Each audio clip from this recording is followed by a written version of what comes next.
नहीं इस पे बहुत अच्छे से बात करेंगे, बट ना इसकी कोर में जाते हैं। हाँ। तो मैं स्टार्ट इससे करना चाहता था कि जैसे मैंने आपको बताया, मैं तो 2010-11 से ही एकदम इस कार वाले को देख रहा हूँ बढ़िया से, इस नीश को।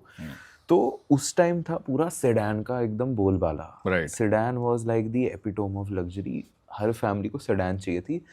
तब से मेरे ख्याल से 2015-16 में, if I am not wrong, ये शिफ्ट आया कि everyone now wants a bulky SUV car. तब से मुझे लगता है क्रेटा थोड़ा सा शायद रिस्पॉन्सिबल थी इसके लिए, if I am not wrong. Creta is one of those. हाँ, तो कहीं ना कहीं कुछ आया था।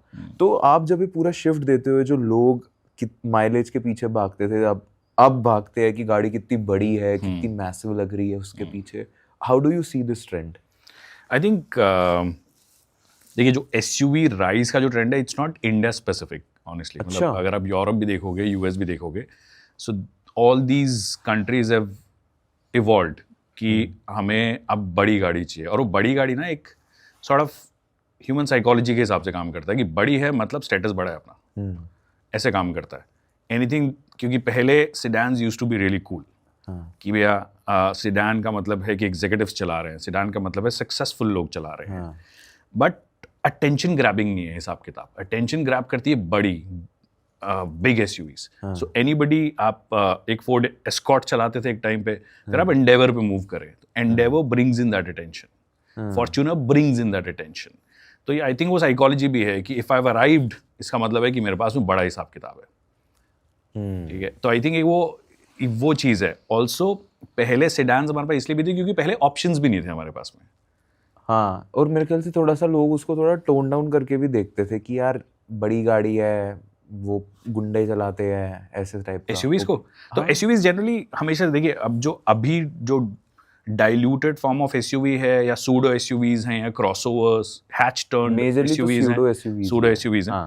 पहले क्या होता था कि बहुत ही डिस्टिंक्ट हिसाब किताब था कि एसयूवीज का मतलब बॉडी ऑन फ्रेम एसयूवीज हैं, रगेड एसयूवीज हैं, जो कि ऑफ रोडिंग के काम आ रही है, बाकी जगहों पे काम आ रही है, और वो इजी टू ड्राइव सबके लिए नहीं होती थी। Say today a lot of youngsters are driving cars. पहले एसयूवी ओन करने वाला बंदा है वो जो हु नोज ड्राइविंग, ठीक है, जो ऑफ रोडिंग वाले रास्ते पे भी चले, क्योंकि इंफ्रास्ट्रक्चर के नाम पर कुछ था नहीं हमारे पास में टेक्निकली।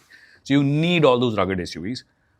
द मोमेंट हमने देखा कि वो राइज आया कि एम्बेसडर आया, एम्बेसडर के बाद में 800 वाली जनरेशन, जो एस्टीम वाली जनरेशन है, फिर लोगों को लगा कि this is easy to drive, this is easier to drive. वहाँ पे मूव किया, बट फिर एक बार जब सोसाइटी के हाथ में पैसा आता है ना, तो वो थोड़ा एस्पिरेशनल होना शुरू करता है। उसके लिए वो एस्पिरेशन, ग्लोबल एस्पिरेशन लगे कि यार ये SUVs are doing really well. और क्योंकि ग्लोबल ये फिनोमिनन चेंज हो रहा था, तो इंडिया में उसका ट्रिकल डाउन इफेक्ट आना ही था, क्योंकि lot of global players were there, even in India. मतलब इंडिया में टाटा महिंद्रा का राइज बाद में हुआ है, but mostly international players, Japanese have ruled it, Koreans have ruled it. तो ग्लोबली जो चीज़ें चल रही है, वो सेम चीज़ यहाँ पर भी एक्सपेरिमेंट की गई। और इस वजह से लोगों को लगा कि अब जो ये सूडो एसयूवीज हैं, अर्बन एसयूवीज हैं, फ्रंट व्हील ड्राइव एसयूवीज हैं, ये ईजी हैं चलाने में। ये वो सारा टाइम झूलती नहीं रहती बॉडी ऑन फ्रेम एसयूवीज के जैसे। ये सेडान के जैसा कंफर्ट भी दे रही है मेरे को, छोटी भी है साइज में, 4 मीटर, 4.2, 4.5, ये वाला साइज भी, तो ईजियर टू मनूवर भी है। So I think it's a lot of things. It's not just one thing that is doing it.